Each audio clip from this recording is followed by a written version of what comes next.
ಸರಿ ಗ ಮ ಗರಿ ಗ ಮ ಪ ದ ನಿ ಸರಿ ದ ನಿ ದ ದ ನಿ ದ ಸರಿ ದ ನಿ ಸರಿ ಗರಿ ಸ ನಿ ರೆ ಸ ನಿ ದ ನಿ ಸರಿ ಗ ಮ ಗರಿ ದ ನಿ ರೆ ಸರಿ ಪೇನ್ ಬರ್ತಾ ಇದೆಯಾ ಅಥವಾ ಉರಿ ಉರಿ ಅಂತ ಏನಾದರೂ ಅನಿಸ್ತಾ ಇದೆಯಾ? ಪೈಲ್ಸ್ ಏನಾದರೂ ಆಗಿದೆಯಾ? ನಮಸ್ಕಾರ ವೀಕ್ಷಕರೇ, ನಾನು ಪಲ್ಲವಿ ಕುಲಕರ್ಣಿ. ಈ ಒಂದು ಕಾರ್ಯಕ್ರಮನ ನಿಮಗೆ ಒಂದು ಸಣ್ಣ ಪ್ರಶ್ನೆ ಕೇಳೋದ್ರ ಮೂಲಕ ಪ್ರಾರಂಭ ಮಾಡ್ತೀನಿ. ಮಲವಿಸರ್ಜನೆಯ ಸಮಯದಲ್ಲಿ ನಿಮ್ಗೆ ಏನಾದರೂ ತುಂಬಾ ಪೇನ್ ಬರ್ತಾ ಇದೆಯಾ ಅಥವಾ ಉರಿ ಉರಿ ಅಂತ ಏನಾದರೂ ಅನಿಸ್ತಾ ಇದೆಯಾ? ಪೈಲ್ಸ್ ಏನಾದರೂ ಆಗಿದೆಯಾ? ಈ ಎಲ್ಲಾ ಸಮಸ್ಯೆಗಳು ನಿಮ್ಗಿದ್ರೆ ಇದನ್ನ ಇಗ್ನೋರ್ ಮಾಡಬೇಡಿ. ಚಿಕಿತ್ಸೆ ತಗೊಂಡ್ರು ಮತ್ತೆ ಮತ್ತೆ ಏನಾದರೂ ಈ ಸಮಸ್ಯೆ ಕಾಣಿಸ್ಕೊಳ್ತಾ ಇದೆಯಾ? ಹಾಗಿದ್ರೆ ಈ ಸಮಸ್ಯೆ ನಿಮ್ದು ಮಾತ್ರ ಅಲ್ಲ, ಇತ್ತೀಚಿನ ದಿನಗಳಲ್ಲಿ ನಾವು ಈ ಸಮಸ್ಯೆಯನ್ನ ತುಂಬಾ ಕಾಣ್ತಾ ಇದ್ದೀವಿ. ಯಾಕೆ ಅಂತ ಹೇಳಿದ್ರೆ ನಾವು ಸಮಸ್ಯೆಯ ಆಳವನ್ನ ನೋಡ್ತಾ ಇಲ್ಲ, ತಾತ್ಕಾಲಿಕ ಚಿಕಿತ್ಸೆಯನ್ನ ಮಾತ್ರ ನೋಡ್ತಾ ಇದ್ದೀವಿ. ಹಾಗಿದ್ರೆ ಇವತ್ತು ನಾವು ಅನೇಕ ವಿಚಾರಗಳನ್ನ ಪೈಲ್ಸ್ ಕುರಿತಾಗಿ ತಿಳ್ಕೊಳ್ಳೋಣ. ಪೈಲ್ಸ್ ಯಾಕೆ ಈ ಒಂದು ನಾವು ಟ್ರೀಟ್ಮೆಂಟ್ ತಗೊಂಡ್ರು ಕೂಡ ಮತ್ತೆ ಮತ್ತೆ ಬರ್ತಾ ಇದೆ, ಕಾರಣಗಳೇನು ಅಂತ ತಿಳ್ಕೊಳ್ಳೋಣ. ಹಾಗೂ ಆಯುರ್ವೇದದಲ್ಲಿ ಇದಕ್ಕೋಸ್ಕರ ಇರುವಂತಹ ಚಿಕಿತ್ಸೆಗಳೇನಿದೆ ಅಂತ ತಿಳ್ಕೊಳ್ಳೋಣ.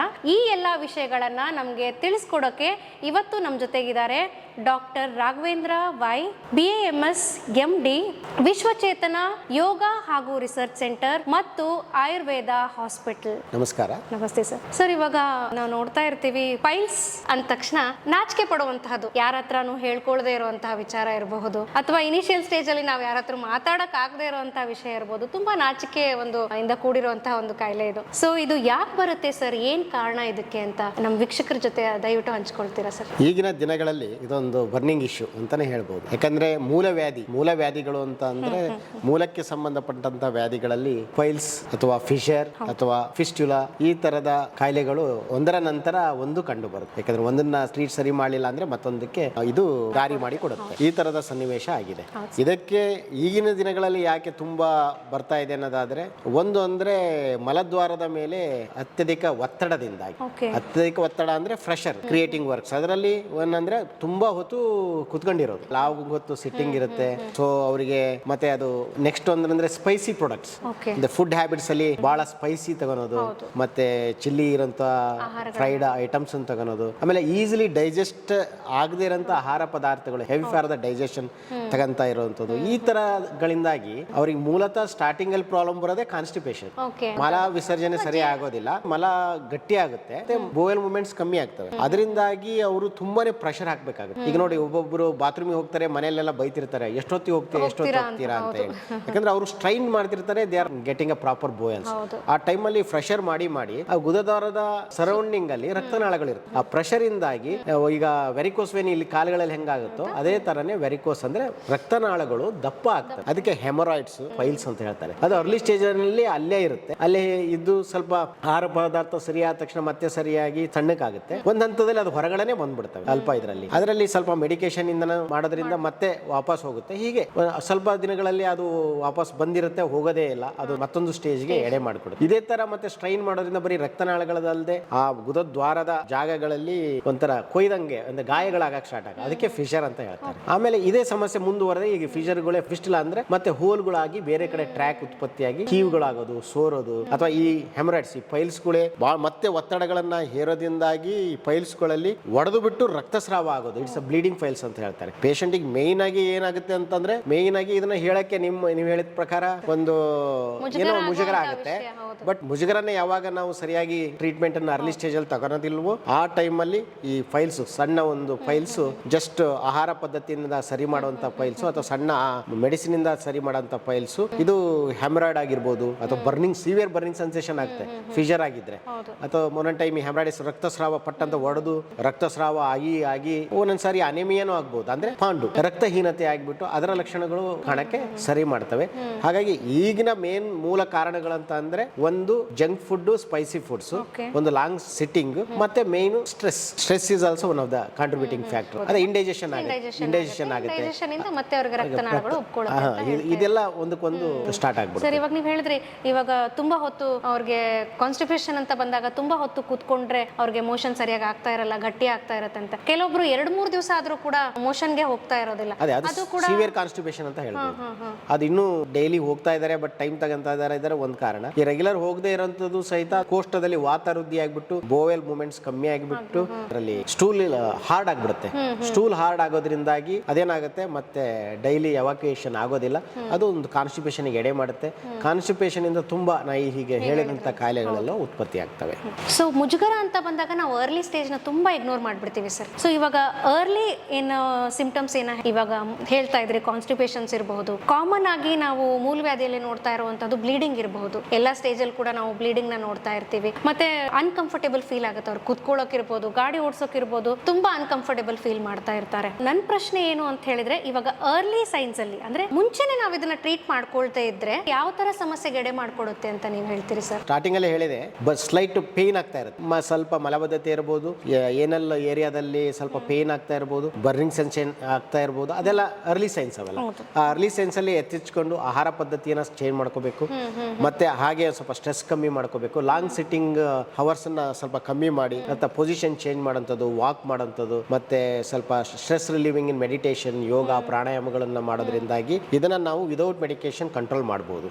ಬಟ್ ಯಾವುದೇ ನಿಧಾನಗಳನ್ನ ಬಿಡದೆ ಮತ್ತು ಅದೇ ಆಹಾರ ಪದ್ಧತಿಯನ್ನ ಯೂಸ್ ಮಾಡೋದ್ರಿಂದ ಅತಿಯಾದ ಜಂಕ್ ಫುಡ್ ಯೂಸ್ ಮಾಡೋದು, ಸ್ಪೈಸಿ ಫುಡ್ ಯೂಸ್ ಮಾಡೋದು, ಮತ್ತೆ ತುಂಬಾ ಹೊತ್ತು ಕೂರೋದು, ಫ್ರೆಶರ್ ಹಾಕೋದು, ಈ ತರದ ಸಮಸ್ಯೆಗಳಿಂದ ಮತ್ತೆ ನೆಕ್ಸ್ಟ್ ಆಗಿ ಫಿಶರ್ ಆಗ್ಬೋದು, ಫಿಸ್ಟೆಲಗಳಾಗ್ಬೋದು. ನಾ ಹೇಳಿದ್ನಲ್ಲ, ಈ ತರದ ಸಮಸ್ಯೆಗಳು ಆಗ್ತವೆ. ಮತ್ತು ಅನೇಕ ನಾ ಮತ್ತೊಂದು ಹೇಳಿದೆ ನಿಮಗೆ, ಹೆಬ್ರಾಯ್ಡ್ಸ್ ಎಲ್ಲ ಒಡೆದು ಬಿಟ್ಟು ರಕ್ತಸ್ರಾವ ಆಗಿ ಅನೇಮಿಯಾ ಕೂಡ ಆಗುತ್ತೆ. ಇವಾಗ ನಾವೇನ್ ತುಂಬಾ ಅನೇಮಿಯಾ ಬಿಟ್ರೆ ಮತ್ತೆ ಬ್ಲಡ್ ಟ್ರಾನ್ಸ್ಫ್ಯೂಷನ್ ಆಗ್ಬೇಕಾಗುತ್ತೆ. ಅರ್ಲಿ ಸ್ಟೇಜ್ ಅಥವಾ ಸೆಕೆಂಡ್ ಸ್ಟೇಜ್, ಥರ್ಡ್ ಸ್ಟೇಜ್ ಇದ್ದಾಗ ಈಸಿಲಿ ಮೆಡಿಕೇಶನ್ ಇಂದ, ಆಯುರ್ವೇದಿಕ್ ಮೆಡಿಕೇಶನ್ ಇಂದ ಇದನ್ನ ಕ್ಯೂರ್ ಮಾಡಬಹುದು. Even when it is behind ಅಂದ್ರೆ ಒಂದು ಹಂತ ದಾಟುತ್ತೆ, ಫೋರ್ತ್ ಸ್ಟೇಜ್ ಅನ್ನ ದಾಟುತ್ತೆ, ಸಿವಿಯರ್ ಬ್ಲೀಡಿಂಗ್ ಇರುತ್ತೆ, ಆಲ್ರೆಡಿ ಪೈಲ್ಸ್ ಹೊರಗೆ ಬಂದ್ಬಿಟ್ಟಿದೆ, ಯಾವ ಕಾರಣಕ್ಕೂ ಒಳಗೆ ಹೋಗ್ತಾ ಇಲ್ಲ, ಸೈಜ್ ಬಹಳ ದೊಡ್ಡಕ್ಕಿದೆ, ಅಥವಾ ಫಿಸ್ಟುಲಾ ದೊಡ್ಡದಾಗಿ ಹೋಗಿದೆ, ಆಲ್ರೆಡಿ ಫಿಸ್ಟುಲಾ ದೊಡ್ಡದಾಗಿ ಇನ್ಫೆಕ್ಷನ್ ಆಗಿ ಕೀವೆಲ್ ಆಗಿದೆ, ಮತ್ತೆ ಅದೇ ತರನೇ ಫಿಶರ್ ಎಲ್ಲ ಬಹಳ ಕೀವ ಆಗಿ ಸಿಕ್ಕಾಪಟ್ಟೆ ಪೇನ್ ಇದೆ ಅಂದಾಗ ನಮ್ಮ ಆಯುರ್ವೇದದಲ್ಲಿ ಸುಶ್ರುತಾಚಾರ್ಯ ಸರ್ಜರಿ ಹೇಳಿದಾನೆ, ಕ್ಷಾರ ಕರ್ಮಗಳನ್ನ ಹೇಳಿದಾನೆ, ಕ್ಷಾರ ಸೂತ್ರ ಹೇಳಿದಾನೆ. ಅದು ನೆಕ್ಸ್ಟ್ ಆಪ್ಷನ್ಸ್. ಬಟ್ ಬರೋದಕ್ಕಿಂತ ಮುಂಚೆನೆ ಸಣ್ಣ ಮೆಡಿಕೇಶನ್ ಹಾಗೆ ಆಹಾರ ಪದ್ಧತಿ ಮತ್ತೆ ಜೀವನ ಶೈಲಿನ ಸರಿ ಮಾಡ್ಕೊಂಡೆ ನಾವು ಆರಾಮಾಗಿ ಮಾಡ್ಕೋಬಹುದು. ಪೈಲ್ಸ್ ಅನ್ನ ನಿಯಂತ್ರಣ ಮಾಡೋದ್ರಲ್ಲಿ ಆಯುರ್ವೇದ ಯಾವ ತರ ಸಪೋರ್ಟ್ ಮಾಡುತ್ತೆ? ಮತ್ತೆ ಇವಾಗ ನಾವು ಆಯುರ್ವೇದದಲ್ಲಿ ಈ ಬಿ ಬೆಟರ್ ನ ಪೈಲೋರ್ಜಾ ಅಂತ ಬರುತ್ತೆ ಸರ್. ಈ ಪೈಲೋರ್ಜದಲ್ಲಿ ಮೋರ್ ದೆನ್ 36 ಹರ್ಬ್ಸ್ ಗಳು ಅಂದ್ರೆ ಗಿಡಮೂಲಿಕೆಗಳನ್ನ ಬಳಸಿ ಮಾಡಿರುವಂತಹದ್ದು. ಈ ಗಿಡಮೂಲಿಕೆಗಳ ವಿಶೇಷತೆ ಏನು ಸರ್? ಏನೇನ್ ಗಿಡಮೂಲಿಕೆಗಳನ್ನ ಇದರ ಬಳಸಿರ್ತಾರೆ? ಆಯುರ್ವೇದದ ಮೆಡಿಕೇಶನ್ಸ್ ಯಾವ ತರ ಇದ್ರೆ ಒಳ್ಳೇದು? ಈಗ ನೋಡಿ, ಪೇನ್ ಕಿಲ್ಲರ್ಸ್ ಹೇಳಿದ್ರಿ, ಅದು ಒಂದು ಇನ್ಸ್ಟೆಂಟ್ ಪೇನ್ ರಿಲೀಫ್ ಮಾಡಬಹುದೇ ಹೊರತು ಅದು ಅಂದ್ರೆ ರೂಟ್ ಕಾಸ್ ಸರಿ ಮಾಡೋದಿಲ್ಲ. ಆಯುರ್ವೇದದ ಔಷಧಿಗಳು ಮೊದಲು ಅಗ್ನಿಯನ್ನು ಕರೆಕ್ಟ್ ಮಾಡ್ಕೊಂತವೆ, ಅಂದ್ರೆ ಡೈಜೆಸ್ಟಿವ್ ಫೈರ್ ಅಂತ ಹೇಳ್ತೀವಲ್ಲ, ಜಠರಾಗ್ನಿ ಮತ್ತು ಧಾತ್ವಾಗ್ನಿಗಳನ್ನ ಸರಿ ಮಾಡ್ಕೊಂಡು ಅದರಿಂದಾಗಿ ಬೋವೆಲ್ ಮೂವ್ಮೆಂಟ್ ಸರಿ ಆಗ್ತದೆ. ಬೋವೆಲ್ ಮೂವ್ಮೆಂಟ್ ಸರಿ ಆಯ್ತು ಅಂತ ಅಂದ ತಕ್ಷಣ ಮೋಷನ್ ಎಲ್ಲ ಕ್ಲಿಯರ್ ಆಗಕ್ಕೆ ಸ್ಟಾರ್ಟ್ ಆಗುತ್ತೆ. ಅಂದ್ರೆ ವಾತಾನುಲೋಮನ ಆಗ್ಬೇಕು. ಮೇನ್ಲಿ ಮೂಲವ್ಯಾಧಿಗಳು ವಾತ ಮತ್ತೆ ಪಿತ್ತ ದೋಷಗಳ ಉಲ್ಬಣದಿಂದ ಬಂದಿರ್ತವೆ. ಸೊ ವಾತಾನುಲೋಮನ ಮತ್ತೆ ಜಠರಾಗ ಅಗ್ನಿ ಅಂದ್ರೆ ಪಿತ್ತ, ಆ ಕರೆಕ್ಷನ್ ಆಗೋದ್ರಿಂದ ನಿಮ್ಮ GIT ಕರೆಕ್ಷನ್ ಆಯ್ತು ಅಂದ್ರೆ ನಿಮ್ಮ ಜೀರ್ಣಶಕ್ತಿ ಚೆನ್ನಾಗುತ್ತೆ. ಜೀರ್ಣಶಕ್ತಿ ಚೆನ್ನಾಗಾಯ್ತು ಅಂದ್ರೆ ಬೋವೆಲ್ ಕ್ಲಿಯರ್ ಚೆನ್ನಾಗುತ್ತೆ. ಅವಾಗ ಇದು ಸ್ಟೂಲ್ ಹಾರ್ಡ್ನೆಸ್ ಕೂಡ ಕಮ್ಮಿ ಆಗಿ ಮೋಷನ್ ಕ್ಲಿಯರ್ ಆಗುತ್ತೆ. ಅವಾಗ ಪ್ರೆಷರ್ ಓವರ್ ಏನಲ್ ಅಂದ್ರೆ ಆ ಏನಸ್ಸಿನ ಮೇಲೆ, ಆ ಗುದದ್ವಾರದ ಮೇಲೆ ಪ್ರೆಷರ್ ಕಮ್ಮಿ ಆಯ್ತು ಅಂದ್ರೆ ತನ್ನಷ್ಟಕ್ಕೆ ತಾನೇ ಮೂಲವ್ಯಾಧಿ ಅಥವಾ ಪೈಲ್ಸ್ಗಳು ಕಮ್ಮಿ ಆಗಕ್ಕೆ ದಾರಿ ಮಾಡಿ ಕೊಟ್ಟಂಗಾಗುತ್ತೆ. ಆ ಕೆಲಸನೇ ನಮ್ಮ ಆಯುರ್ವೇದ ಅಲ್ಲಿಂದನೇ ಮಾಡುತ್ತೆ. ಹೋಲ್ GITನೇ ಆಕ್ಟ್ ಮಾಡ್ಕೊಂಡು ಅದನ್ನ ಸರಿ ಮಾಡ್ಕೊಂಡು ಸೊ ಇದು ಟ್ರೀಟ್ ಮಾಡುವಲ್ಲಿ ಬಹಳ ಸಹಕಾರಿಯಾಗುತ್ತೆ. ಈ ತರ ಆಯುರ್ವೇದಿಕ್ ಗಿಡಮೂಲಿಕೆಗಳು ಅಂತ ಅಂದ್ರೆ ಮೇನ್ ಆಗಿ ಬರೋಂಥದ್ದು ಅಂತ ಅಂದ್ರೆ ಒಂದು ಪಾಠ. ಓಕೆ, ಈ ಪಾಠವು ಆಂಟಿ ಇನ್ಫ್ಲಮೇಷನ್ ಅಂದ್ರೆ ಇನ್ಫ್ಲಮೇಷನ್ ಅಂದ್ರೆ ಬಾವು ಬಂದಿರುತ್ತೆ, ಆ ಬಾವುನು ಕಮ್ಮಿ ಮಾಡುತ್ತೆ. ಬಾವು ಕಮ್ಮಿ ಆಗಿದ್ರೆ ಪೇನ್, ಬಾವು ಬಂದಿರುತ್ತೆ. ವಿಸರ್ಜನೆ ಮಾಡುವಂತ ಪ್ಲೇಸ್ ಅಲ್ಲಿ ಬಾವು ಬಂದಕ್ಕೆ ಅವ್ರಿಗೆ ಪೇನ್ ಬರುತ್ತೆ. ಯಾಕಂದ್ರೆ ವಿಯರ್ ಅಂಡ್ ಟಿಯರ್ ಆಗಿರುತ್ತೆ, ಅಲ್ಲಿ ಫಿಶರ್ ಆಗಿರುತ್ತೆ, ರಕ್ತನಾಳಗಳು ಒಡೆದಿರಬಹುದು, ರಕ್ತನಾಳಗಳು ದಪ್ಪ ಆಗಿರಬಹುದು, ಸ್ವೆಲ್ಲಿಂಗ್ ಇರುತ್ತಲ್ಲ, ಆ ಸ್ವೆಲ್ಲಿಂಗ್ ಕಮ್ಮಿ ಮಾಡುತ್ತೆ ನಮ್ಮ ಪಾಠ. ಮತ್ತೆ ಇನ್ನೊಂದು ಮೇನ್ ಅಂತ ಅಂದ್ರೆ ದುಸ್ಪರ್ಶ ಅಂತ ಹೇಳಿ, ಮುಟ್ಟಿದರೆ ಮುನಿ ಅಂತ ನಾವು ಕನ್ನಡದಲ್ಲಿ ಏನ್ ಹೇಳ್ತೀವಿ, ಅದು ಬ್ಲೀಡಿಂಗ್ ಏನಾದ್ರು ಇತ್ತಂದ್ರೆ ಅದಕ್ಕೆ ಪಿತ್ತಹಾರ, ರಕ್ತ ಸ್ತಂಭಕ. ಈಗ ಬ್ಲೀಡಿಂಗ್ ಏನಾದ್ರು ಇತ್ತು ಅಂತ ಅಂದ್ರೆ ಆ ಬ್ಲೀಡಿಂಗ್ ನ ಕಂಟ್ರೋಲ್ ಮಾಡುತ್ತೆ. ಮತ್ತೆ ರಕ್ತ ಸ್ರಾವ ಆಗದೆ ಇರಂಗೆ ಮಲದ್ವಾರದಲ್ಲಿ ಅದನ್ನ ನೋಡ್ಕೊಳುತ್ತೆ. ಮತ್ತೆ ಹಾಗೆ ಅದು ಹಾರ್ಡ್ನೆಸ್ ಆಫ್ ಸ್ಟೂಲ್ ನ ಕಮ್ಮಿ ಮಾಡುತ್ತೆ, ಕಂಟ್ರೋಲ್ ಮಾಡುತ್ತೆ. ಹಾಗೆ ಇನ್ನೊಂದು ಹರಿತಕಿ ಅಂತ, ಹರಿತಕಿ ಇಸ್ ಅ ರೂಕ್ಷ ವಿರೇಚಕ.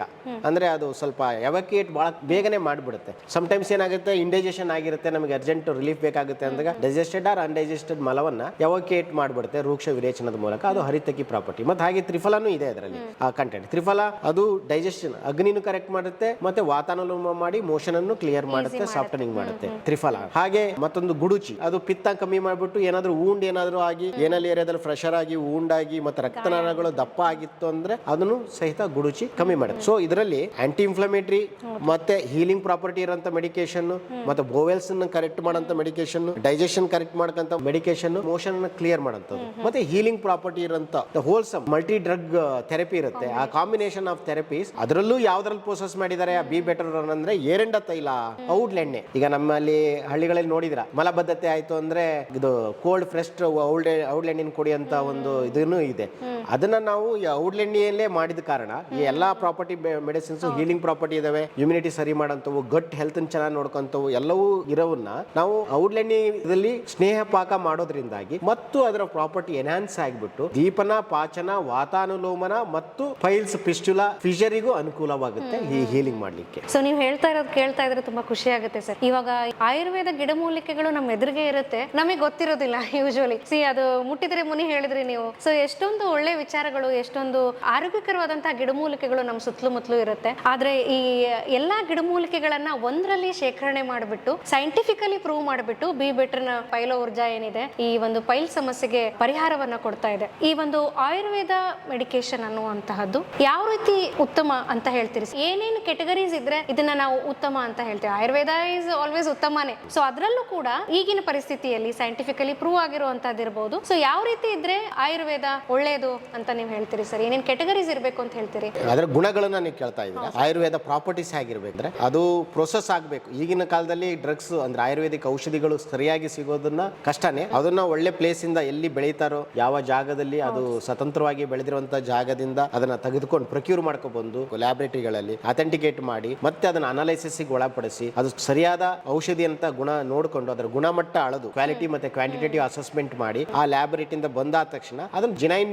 ಪ್ರೊಸೆಸ್ಡ್ ಪ್ರಾಡಕ್ಟ್ ಮಾಡಬೇಕು. ಅದರ ಯಾಕಂದ್ರೆ ಒಂದು ಹೋಲ್ಸಮ್ ಆಗಿ ಒಂದು ಪ್ರಾಡಕ್ಟ್ ಸಿಗುತ್ತೆ, ಅದರ ಎಸೆನ್ಸ್ ನಾವು ಕಲೆಕ್ಟ್ ಮಾಡ್ಕೊಬಿಟ್ಟು ಒಂದು ಪ್ರಾಡಕ್ಟ್ ನ ರೆಡಿ ಮಾಡ್ತೀವಿ. ಈ ಪ್ರೊಸೆಸ್ಡ್ ಪ್ರಾಡಕ್ಟ್ ತರ ನಿಮ್ಮ ಬಿ ಬೆಟರ್ ಮಾಡಿದಾರಲ್ಲ ಆ ತರ. ಅದಾದ್ಮೇಲೆ ಅದು ಬೇರೆ ಕೊಡಕ್ಕೆ ಯೋಗ್ಯವಾಗಿದೆಯೋ ಇಲ್ಲ ಅನ್ನೋದನ್ನ NABL ಲ್ಯಾಬೊರೇಟರಿ ಗಟ್ಟಲ್ಲಿ ಟೆಸ್ಟ್ ಮಾಡಿಸ್ಬೇಕು. ಆ ಟೆಸ್ಟ್ ಮಾಡಿ ಪಾಸ್ ಆದಾಗ ಮಾತ್ರ ಅದು ಯೋಗ್ಯವಾಗಿರುತ್ತೆ ನಾವು ಬೇರೆಯವರಿಗೆ ಮೆಡಿಸಿನ್ ರೂಪದಲ್ಲಿ ಕೊಡ್ಲಿಕ್ಕೆ. ಅದು ಸೇಫ್ ಅಂಡ್ ಎಫೆಕ್ಟಿವ್ ಆಗಿರ್ಬೇಕು. ಅದು ಒಳ್ಳೆ ಅಥೆಂಟಿಕೇಟೆಡ್ NABL ಲ್ಯಾಬೊರೇಟರಿ ಅಲ್ಲಿಂದ ಸರ್ಟಿಫೈಡ್ ಆಗಿದ್ರೆ ಮಾತ್ರ ಅದೊಂದು ಒಳ್ಳೆ ಗುಣಮಟ್ಟದ ಔಷಧಿಗಳು ಅಂತ ಹೇಳ್ಬೋದು. ಆ ಸರ್ಟಿಫಿಕೇಟ್ಸ್ ನಿಮಗೆ ಮಾನದಂಡವಾಗಿರುತ್ತೆ. ನೀವು ಅದು ಯಾವುದೇ ವ್ಯಥೆ ಇಲ್ದೇನೆ ಯಾವುದೇ ಭಯ ಇಲ್ದೇನೆ ನೀವು ಅದನ್ನ ತಗೋಬಹುದು. ಸೊ ಅದೇ ಈ ತರದ ಮಾತ್ರೆಗಳನ್ನ ತಗೊಳ್ಳೋದ್ರಿಂದ ಇವಾಗೆಲ್ಲ ಹೆದರೋದು ಅದಕ್ಕೇನೆ, ಕಿಡ್ನಿಗೆ ಮತ್ತೆ ಲಿವರ್ಗೆ ಏನಾದ್ರು ಆದ್ರೆ ಹೆಂಗೆ, ಬೇರೆ ಆರ್ಗನ್ಸ್ಗೆ ಏನಾದ್ರು ಸಮಸ್ಯೆ ಆದ್ರೆ ಹೆಂಗೆ, ಸೈಡ್ ಎಫೆಕ್ಟ್ಸ್ ಆದ್ರೆ ಹೆಂಗೆ ಅಂತ. ಸೊ ಇದು ಒಂದು ದೃಢೀಕರಣ ಅಂತಾನೆ ಹೇಳ್ಬೋದು. ದೃಢೀಕೃತ ಯಾವಾಗಲೂ ಕರೆಕ್ಟ್ ಆಗಿರುತ್ತವೆ. ಮತ್ತೆ ನೀವು ಈಗೆಲ್ಲ ಈಗಿನ ಕಾಲದಲ್ಲಿ ಒಂದು ರಾಂಗ್ ಪ್ರಾಬ್ಲಮ್ ಅಂತ ಅಂದ್ರೆ ಅಡಲ್ಟ್ರೇಷನ್. ಸುಮ್ಮನೆ ಆಯುರ್ವೇದ ಜೊತೆಗೆ ಇಂಗ್ಲಿಷ್ ಮಿಕ್ಸ್ ಮಾಡಿ ಅಡಲ್ಟ್ರೇಟ್ ಮಾಡ್ತಾರೆ. That is not pure Ayurveda.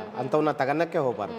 ಅದು ಏನಾಗುತ್ತೆ ಅಂತ ಹೇಳಿ ನಾವು ಆಯುರ್ವೇದಿಕ್ ಫಿಸಿಷಿಯನ್ಸ್ ಹೇಳಕ್ ಆಗೋದಿಲ್ಲ, ಅದು ನಮಗೆ ಗೊತ್ತಿರೋದಿಲ್ಲ. ಪ್ಯೂರ್ ಆಯುರ್ವೇದದ ಬಗ್ಗೆ ನಾವು ಮಾತಾಡ್ತಾ ಇದೀವಿ. ಇದು ಅಥೆಂಟಿಕೇಟೆಡ್ ಬೈ ನೀವು NABL ಲ್ಯಾಬೊರೇಟರಿ ಇದೆ, ಅದು ಸರ್ಟಿಫೈಡ್ ಇದೆ. ಸೊ ಅದನ್ನ ನೀವು ಮಾನದಂಡವಾಗಿ ಸ್ವೀಕರಿಸಬಹುದು, ಯಾವುದೇ ನಿಮಗೆ ಭಯ ಇಲ್ದೇನೆ ತಗೋಬಹುದು. ಸರ್ ಇಷ್ಟೊತ್ತವರೆಗೂ ನಾವು ಪೈಲ್ಸ್ ಅಂದ್ರೆ ಏನು, ಯಾಕೆ ಪೈಲ್ಸ್ ಆಗುತ್ತೆ, ಸೊ ಅನೇಕ ವಿಚಾರಗಳು ಇದನ್ನ ಆಯುರ್ವೇದ ಮೂಲದಿಂದ ಹೇಗೆ ಸರಿಪಡಿಸಬಹುದು ಅಂತ ಮಾತಾಡಿದ್ವಿ. ಅದ್ರ ಜೊತೆಗೆ ನಮ್ಮ ದೈನಂದಿನ ಚಟುವಟಿಕೆಗಳು ಹೇಗಿರ್ಬೇಕು ಪೈಲ್ಸ್ ಬರ್ದೇ ಇರೋ ತರ ನೋಡ್ಕೊಳ್ಳೋಕೆ, ಅಥವಾ ಪೈಲ್ಸ್ ಅನ್ನ ನಿಯಂತ್ರಣ ಮಾಡೋದ್ರಲ್ಲಿ ನಮ್ಮ ದೈನಂದಿನ ಚಟುವಟಿಕೆಗಳು ಹೇಗಿರ್ಬೇಕು, ನಾವು ಯಾವ ಆಹಾರಗಳನ್ನ ತಗೊಂಡ್ರೆ ಉತ್ತಮ ಅಥವಾ ಯಾವ ಆಹಾರಗಳನ್ನ ಬಿಡೋದ್ರಿಂದ ಉತ್ತಮ ಅಂತ ವಿಚಾರಗಳನ್ನ ನಮ್ಮ ವೀಕ್ಷಕರ ಜೊತೆಗೆ ಸ್ವಲ್ಪ ಹಂಚ್ಕೊಳ್ಳಿ. ಇದು ಒಳ್ಳೆ ಪಥ್ಯ ಇಲ್ಲದೆ ನೀವು ಅಮೃತನ ತಗೊಂಡ್ರು ಅದು ನಾಟೋದಿಲ್ಲ. ಹಾಗಾಗಿ ಪಥ್ಯ ಅನ್ನೋದು ಬಹಳ ಇಂಪಾರ್ಟೆಂಟ್. ಔಷಧಿಗಳ ಜೊತೆಗೆ ಆಹಾರ ಪದ್ಧತಿ. ಪಥ್ಯ ಅಂದ್ರೆ ನೀವೇನು ಆಹಾರ ಬಿಡಬೇಕು ಅಂತ ಅಲ್ಲ, ಸರಿಯಾದ ಆಹಾರ ಪದ್ಧತಿಯನ್ನ ಫಾಲೋ ಮಾಡೋದೇ ಪಥ್ಯ. ಈಗ ನಾ ಹೇಳಿದೆ ನಿಮಗೆ ಫ್ರೈಡ್ ಐಟಮ್ಸ್ ಮತ್ತೆ ಸ್ಪೈಸಿ ಐಟಮ್ಸ್ ನ ನೀವು ಫಸ್ಟ್ ಬಿಡಬೇಕಾಗಿರೋಂತಹ ಒಂದು ಫುಡ್ ಆರ್ಟಿಕಲ್ಸ್. ಇಲ್ಲಿ GIT ಹಾಳಾಗೋದ್ರಿಂದಾಗಿ ಕಾನ್ಸ್ಟಿಪೇಷನ್ ಇಂದಾನೆ ಇಷ್ಟೆಲ್ಲ ಪ್ರಾಬ್ಲಮ್ ಬರುತ್ತೆ ಅಂದ್ರೆ ನೀವು ಆಹಾರ ಪದ್ಧತಿ ಮೇಲೆ ನಿಗಾ ಇಡಲೇಬೇಕಾಗುತ್ತೆ. ಪಥ್ಯ ಒಂದು ಯಾವುದೇ ಮೆಡಿಸಿನ್ ನ ಪಥ್ಯ ರೂಪದಲ್ಲಿ ತಗೊಂಡ್ರು ಸಹಿತ ಅದು ನಿಮಗೆ ಅಮೃತವಾಗಿ ಪರಿಣಾಮ ಹೊಂದುತ್ತೆ. ಅದೇ ತರ ಈ ಔಷಧಿಯು ಕೂಡ.